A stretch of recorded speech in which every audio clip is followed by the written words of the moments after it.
Hey guys, so today's video's goal is essentially to make sure you don't make the same mistakes that many people do.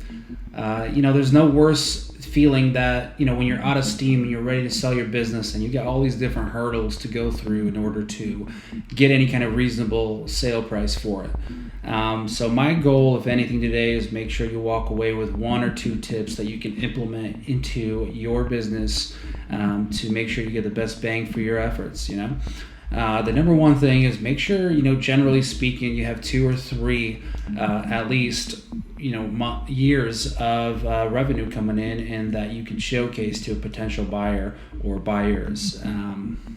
The reason is you don't want to show that it's like, it was just like 1 quarter or a month of success and then, it was just dead. So the more you can show that your business is an actual business, the better.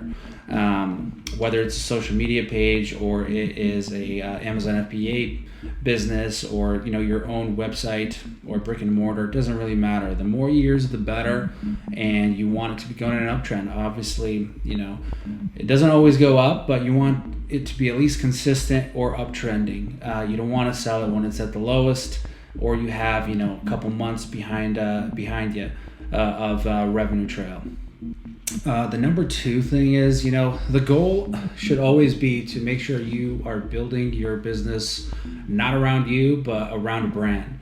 I totally understand where you want to have your business be, authentic and, you want it to be, something real.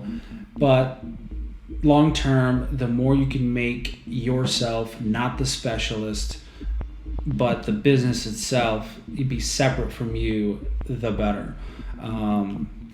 For example, a social media page that is all about you versus all about products is gonna, be worth less than the page that's about the brand instead of the one that's, about you. So bottom line, make sure that you separate yourself and make a brand, not you.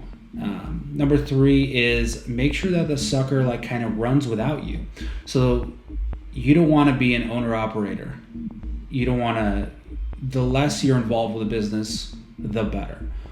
The more it's worth. So, the reason why people buy businesses is because they're established, they got revenue coming in, and it's less of a risk, but they don't want to be so involved that they can't do anything else.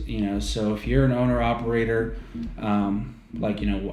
whether it's a plumbing company or a website where you have to manually answer calls and all this kind of stuff, it's going to be worth less than where you automate things. So the more automation you got, the better for you.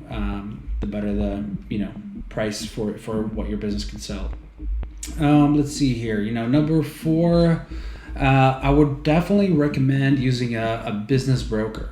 The reason is that you can focus on your business, obviously, and then the business broker will have more connections and more time on their hands to find the correct buyers for you and make sure you get the best bang for your buck.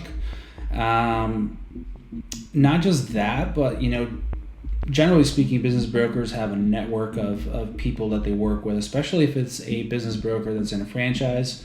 They got, a lot of different connections that they can, basically pull knowledge from. So it's not just one person behind, a business that is trying to, sell your business for you, but there's a whole team of individuals that are building up basically the best possible buyers and hopefully create a bidding war for your business and get a premium for it.